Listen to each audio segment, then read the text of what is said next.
Alors bonjour à tous, bienvenue pour cette seconde vidéo. On va corriger des exercices du polycopier Louis le Grand. Alors aujourd'hui on s'attaque à l'exercice 2. L'exercice 2, qui parle de récurrence. Alors il y a des choses que j'ai oublié de préciser sur la vidéo d'avant, notamment ces petites étoiles, enfin le niveau des exercices, là ce petit rond là ici. Juste les exercices ont un niveau de difficulté de 1 à 4. Et là, donc c'est un niveau 2 et celui d'avant c'est un niveau 2 aussi. Voilà, et en fait c'est au même niveau que celui d'avant, donc c'est assez bizarre quand même, parce que cet exercice a l'air quand même plus difficile tout de suite, surtout pour un élève de première, seconde, terminale, parce que là, celui d'avant, fallait montrer un calcul, donc c'est assez familier pour les élèves de terminale notamment, sauf que là on doit montrer qu'il existe un entier impair pour chaque antinaturel, tel que cette égalité soit vérifiée. Je vous prends n'importe quel entier, on est censé trouver un entier impair, donc c'est vraiment le cœur de l'exercice, trouver un entier impair tel que cette égalité se vérifie. Ça a l'air costaud, et là encore une fois, là c'est encore plus un exercice où finalement on ne sait pas trop où on va. Là, autant celui d'avant il y avait une interprétation géométrique avec des volumes de cubes, etc. Ça se trouve dans la géométrie, on peut trouver une explication de notre résultat, là un peu moins. Mais on va quand même suivre notre raisonnement par récurrence, comme on a fait avant, parce que là on voit bien que c'est une propriété à montrer pour tout entier n antinaturel. Donc on va pas s'embêter. Alors voilà, donc on fait une récurrence, on vient de le dire, et je vous invite à regarder la vidéo d'avant pour mieux comprendre le principe de récurrence, qui est assez récurrent, c'est le cas de le dire, sur les premiers exos. Donc là, donc initialisation, on sait qu'on doit faire tomber le premier domino, et ça c'est équivalent à démontrer la propriété au rang 0, au premier rang. Alors là, on est dans, attention, l'exercice d'avant, on était dans n étoiles, il y a une petite étoile, et donc n étoiles, ça correspond à 1, 2, 3, 4, 5, 6, 7, 8, 9, 10, etc. Là, c'est n tout court, c'est les entiers naturels, donc ça contient 0, c'est ça la différence. Donc là, on va devoir démontrer pour n égale 0 notre propriété. Ok, dans un premier temps, on va remplacer tout bêtement nos n par 0, donc 5 puissance 2 puissance 0, à gauche on aura ça fait 5 puissance 1, parce que 2 puissance 0 ça fait 1, ça fait 5.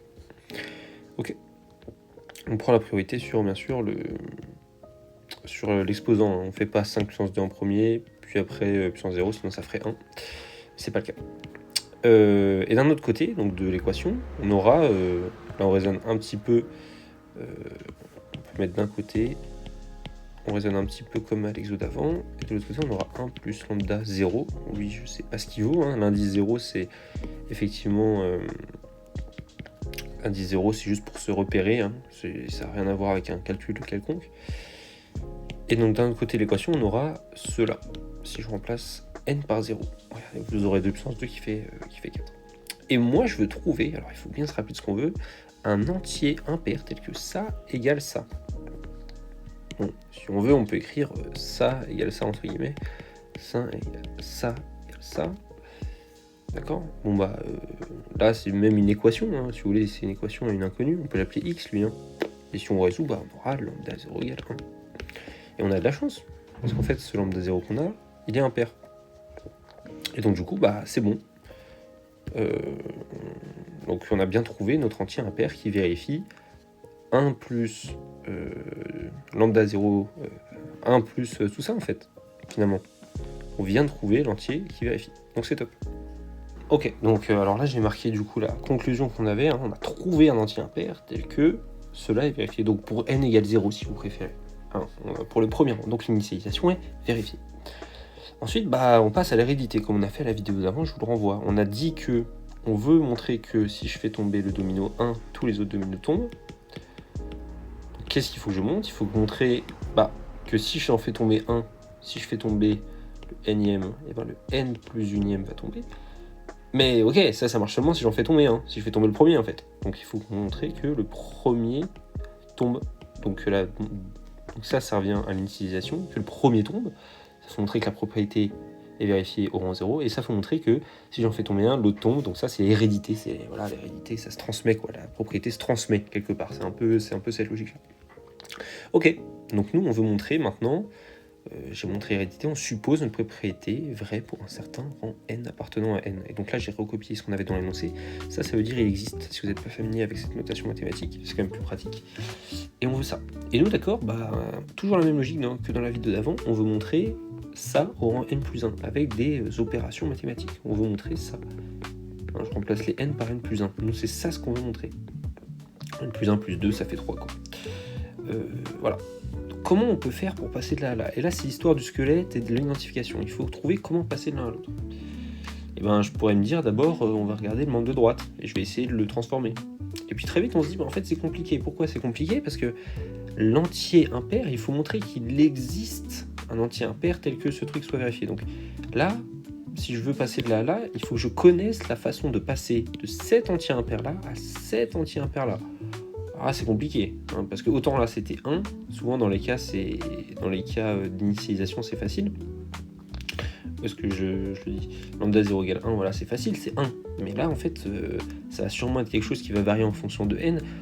J'ai pas envie de chercher à la main ou d'avoir une intuition de fou pour trouver ça, ça m'a l'air compliqué.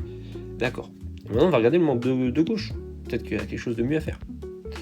Ok, donc comment passer de 5 puissance 2 puissance n à, avec une opération quelconque, 5 puissance 2 puissance n plus 1. Bon, moi je vais essayer d'exprimer lui en fonction de lui. Donc je vois qu'il y a une puissance avec une somme de puissance. Et vous savez que les sommes de puissance, c'est comme si on multipliait. Vous savez que a puissance b plus c, c'est a puissance b fois a puissance c. Si b et c sont des entiers naturels, on s'en fout. Voilà. Ok. Et il y a aussi une autre propriété sur les puissances. Alors là, il faut s'y connaître un petit peu sur les puissances. Il faut être à l'aise aussi. C'est ça aussi. Il faut s'y connaître sur les puissances. Mais là, je me dis, comment je passe du coup de lui à lui? Je fais x2 en puissance. Ça me paraît bizarre. C'est compliqué à faire.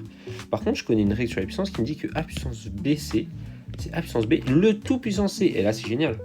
Là, c'est tout gagné. Pourquoi? Parce que là, ce que je viens d'écrire, c'est que c'est 5 puissance 2n puissance 2. Là, c'est mon b et mon c, et là, c'est mon b et mon c. J'ai bien écrit que a puissance b fois c, c'est a puissance b puissance c, le tout puissance c. Et donc là, c'est génial, parce que du coup, j'ai juste à passer au carré mon égalité que je viens d'écrire pour avoir mon... pour passer de 5 puissance 2 puissance n à 5 puissance 2 puissance n plus 1. Donc ça, c'est génial. Donc c'est ce qu'on va faire. Voilà, donc je l'ai remarqué. Alors, remarquez aussi que le membre de droite, j'y ai pas touché. En fait, je modifie à gauche sans trop regarder ce qu'il y a à droite. Je me dis, ce qu'il y a à droite, ça devrait s'adapter. L'exercice devrait bien marcher pour que ça m'amène au résultat. Ok, donc là, j'ai un truc au carré. Là, c'est assez aussi intuitif de le développer. Je n'ai pas trop le choix. Là, si je le fais assez vite, ça va me faire du ça. Si je développe au carré. Si je développe le carré, identité remarquable. Ok, et là, la petite règle des puissances qui va bien. Regardez, hop, a puissance b fois a puissance c, je l'ai déjà dit, c'est a puissance b plus c, donc là le 2 je peux le faire rentrer, c'est 2 puissance 1, je peux le faire rentrer dans la puissance, et là pareil, avec la même règle que je viens d'utiliser, je peux développer, là le carré, je peux le multiplier là-dedans, sur les puissances, ce qui me donne ça. Ok, et là pareil, on va regarder nos squelettes. Qu'est-ce qu'on peut faire avec nos squelettes? Bon, nous on veut ça, on a déjà le 5 puissance 2 puissance n puissance, on va pas y toucher. On a le 1, regardez, ça c'est top. On a un 1. On a ce qu'il faut. Alors par contre, ce qui est chiant, c'est que là, il y a 2 membres dans l'addition. Là, il y en a 3. Donc il faudrait que tout ce truc-là soit égal à tout ce truc-là. Et on voit qu'il y a un 2 puissance n plus 3 en facteur.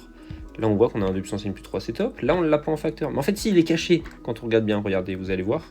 Parce qu'on va forcer la factorisation. On sait que on doit avoir un 2 puissance n plus 3 qui traîne et qui factorise tout le monde.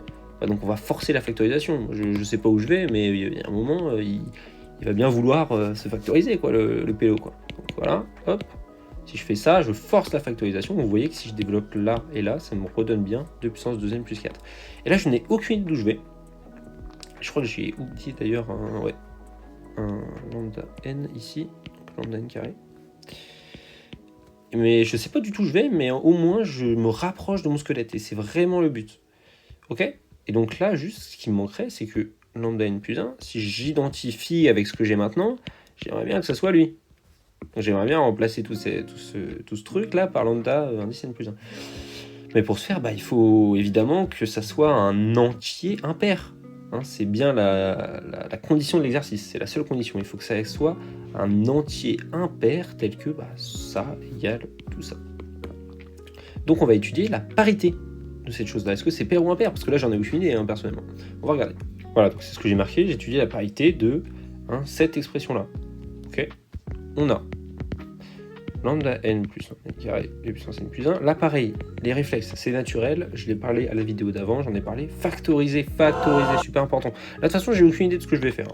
Donc, je me laisse guider, je factorise par lambda n, parce que de toute façon, il n'y a que ça à faire. Sinon, je n'ai absolument rien à dire. J'ai une somme de deux trucs. Je sais pas si à la limite, non, parce que c'est un truc au carré. Elle a parlé de la parité d'un truc au carré. C'est un impair fois un impair. Enfin, si, ça se fait peut-être.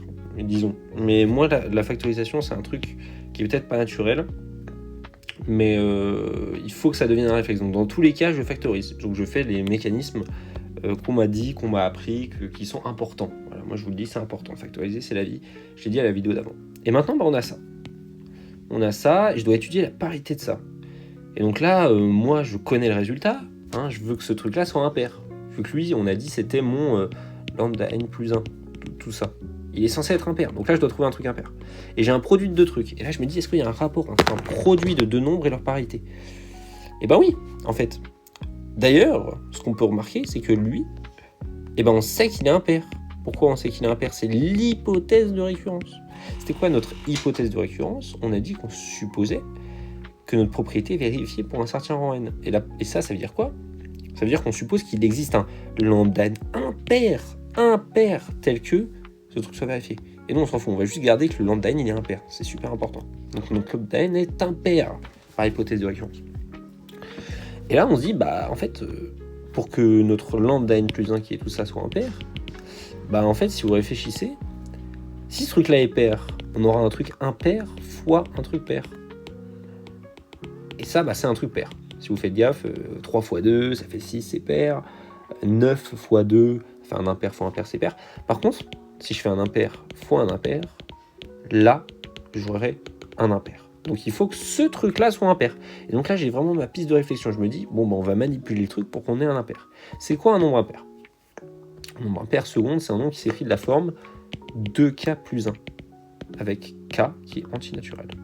Et est-ce que là, on n'aurait pas un truc qui s'écrit de la forme 2k plus 1? Pareil comme tout à l'heure, on va forcer cette expression-là. En fait, hop, est-ce que je peux pas l'écrire fois 2k plus 1? Le plus 1 il est là, le 2k, là j'ai du 2 puissance n plus 1, est-ce que je pourrais pas faire sortir un 2? Est-ce que je pourrais pas écrire 2 fois lambda n, 2 puissance n plus 1? Et là ça me fera un 2 fois n plus 1, ce truc-là. On peut l'appeler k qui est dans n, donc j'ai bien écrit quelque chose de la forme 2k plus 1. Et en fait là, cette logique, c'est je sais ce que je veux avoir à la fin, donc je sais qu'il faut que je sorte un 2, puisque j'ai un 2 ici. Et c'est l'inverse de tout à l'heure où je disais que a puissance b plus c est égal à a puissance b fois a puissance c. Et en fait, c'est vraiment la logique de comme l'exo d'avant, c'est de manipuler les expressions dans les deux sens. On a besoin de les faire dans les deux sens. Et ça, c'est un truc qui est assez complexe aussi, mais sachant que je savais où je voulais aller, j'ai forcé le destin. J'ai forcé la factorisation par 2 puissance n là. Je l'ai forcé, je voulais le faire sortir absolument, c'était mon but dans la vie. Donc je l'ai fait sortir. Et donc lui, on s'en fout, c'est un entier. Donc j'ai bien écrit de la forme 2k plus 1. Donc ce nombre-là est bien impair. Ok, donc là j'ai tout marqué, j'ai montré que j'ai dit qu'en fait l'entier qu'on vient de trouver, il était impair. Et donc par produit d'entier impair, il sera impair. Et donc on vient en effet de trouver un entier impair, lambda indice n plus 1, tel que cette égalité est vraie. Et ça, c'est exactement la propriété au rang n plus 1. C'est exactement ce qu'on voulait montrer. Regardez si on trouve ça. Le but dans notre vie, c'était juste de trouver un entier impair tel que ça soit vrai.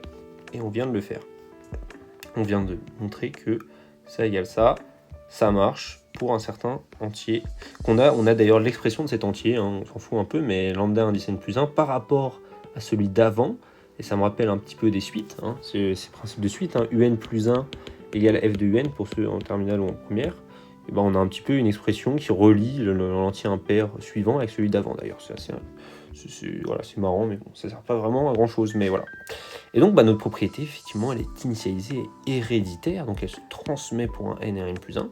Donc avec cette histoire de domino, on peut conclure que pour n'importe quel entier naturel, ça c'est un pour tout, là cette sorte de A retourné, pour tout n antinaturel, il existera forcément un entier impair lambda indice n, tel que cette égalité soit vérifiée. Et c'est pas évident. C'était pas évident au début. Hein. Autant, ce que je disais, l'exo d'avant était peut-être un petit peu plus visuel pour ceux qui avaient la vision. Celui-là, beaucoup plus complexe. Hein. Mais au final, on a suivi une démarche. Hein, on a vraiment suivi cette démarche. Initialisation, on raisonne, voilà, vraiment méthodiquement. Initialisation, l'hérédité, avec cette histoire du squelette super importante. Parce qu'en fait, on sait ce qu'on doit trouver à la fin.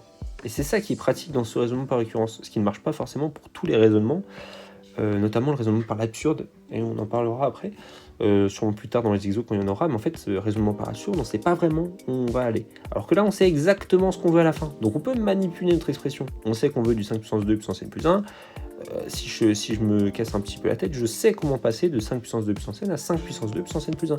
Derrière, je déroule. Lui, je veux que ça soit un entier impair. Vous voyez, c'est vraiment cette logique-là. Je sais ce que je veux, donc je manipule un peu les chiffres, les trucs pour avoir ce que je veux.